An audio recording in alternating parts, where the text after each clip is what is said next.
The wind moved slowly across the wide plains of Texas, carrying the smell of dust, horses, and dry grass. The sun was beginning to fall behind the distant hills, painting the sky in soft orange and red. At the edge of a large ranch stood a wooden house that had been there for more than 20 years. The land around it stretched for miles. It belonged to a quiet rancher named Thomas Walker. Thomas Walker was a strong man in his late 50s. Years of working under the hot sun had carved deep lines into his face. His hands were rough, and his voice was calm but firm. People in the nearby town respected him because he was honest and hard-working. But the most important person in Thomas's life was his daughter, Emily. Emily Walker was 18 years old. She had bright eyes, long brown hair, and a warm smile that could make even the hardest cowboy soften his voice. She had grown up riding horses, fixing fences, and helping her father run the ranch after her mother passed away years ago. Every morning, Emily woke before sunrise. She fed the chickens, checked the horses, and helped her father prepare for the day. Life on the ranch was not easy, but Emily loved it. That evening, Emily was riding one of the younger horses near the river. The horse was still learning, and sometimes became nervous. "Easy, boy," Emily said gently while holding the reins. The sun was lowering fast, and the shadows of the trees stretched across the ground.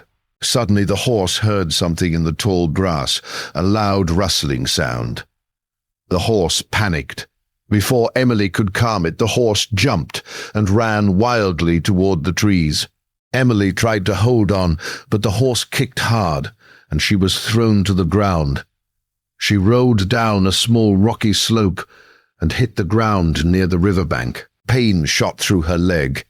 Emily tried to stand, but she couldn't. Her ankle was badly twisted. The horse had already disappeared into the trees. The sky was growing darker, and the ranch house was almost 2 miles away. Emily took a deep breath. "Dad will come looking," she whispered to herself. But the night in the open plains could be dangerous. Coyotes often wandered near the river after sunset. Minutes passed, then nearly an hour. The air became colder. Emily felt fear slowly rising inside her chest. Just when she began to think no one would come, she heard something. Hoofbeats. Slow and steady. Someone was riding nearby. Emily gathered her strength and called out, "Help! Is anyone there?" The hoofbeats stopped. A moment later, a man rode out from behind the trees. He was tall and broad-shouldered, wearing a dusty coat and a worn cowboy hat. His horse was dark and calm, the kind of horse that had traveled many miles. The stranger looked down at Emily. "You hurt?" he asked quietly. "Yes," Emily said, trying not to cry. "My ankle." The man quickly got down from his horse and knelt beside her. His movements were careful and calm, like someone used to handling difficult situations. He gently examined her ankle. "Not broken," he said. "But you can't walk." Emily looked up at him. "Thank you. I thought I might be stuck here all night." The stranger gave a small nod. "My name's Daniel."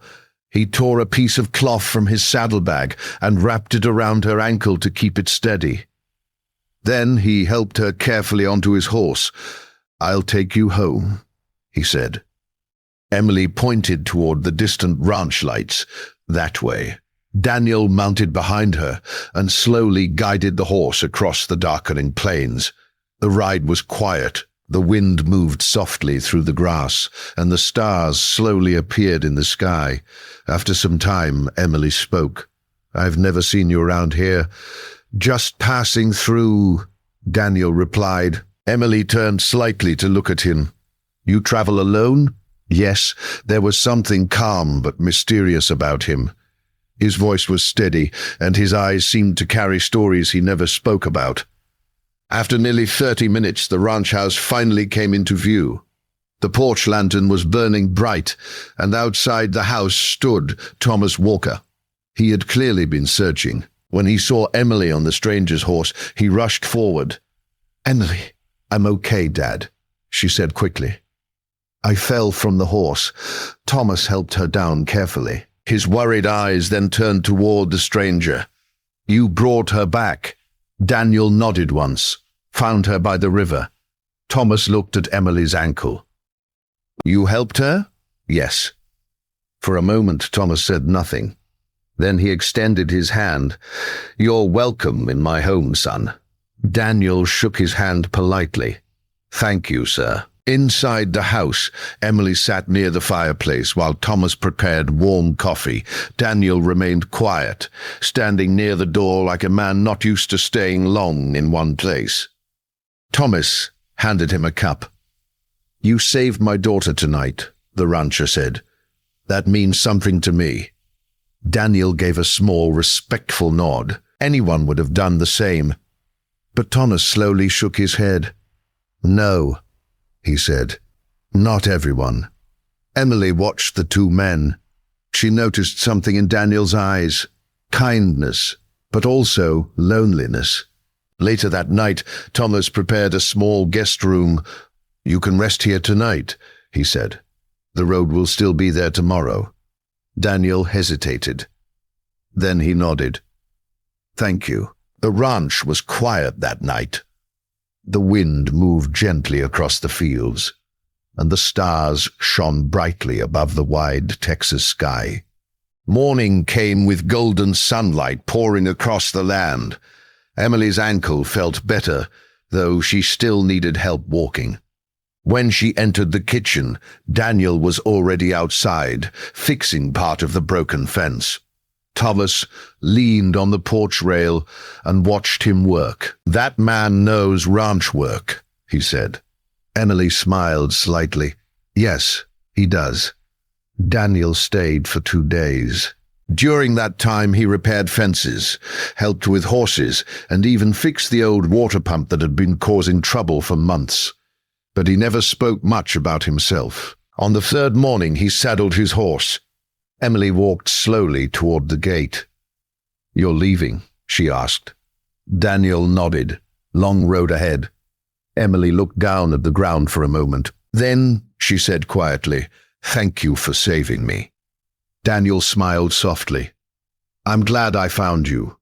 Thomas stepped forward and shook Daniel's hand again. "You ever need a place to stay," the rancher said, "this ranch will always welcome you." Daniel tipped his hat. "I appreciate that." He mounted his horse and began riding toward the open plains. The sun was rising behind him, lighting the horizon with gold. Emily watched until he became a small figure in the distance. Sometimes strangers enter a person's life for only a short moment, but their kindness can stay forever. And for the Walker family, the quiet stranger who appeared on a dark evening near the river would always be remembered as the man who saved the rancher's daughter.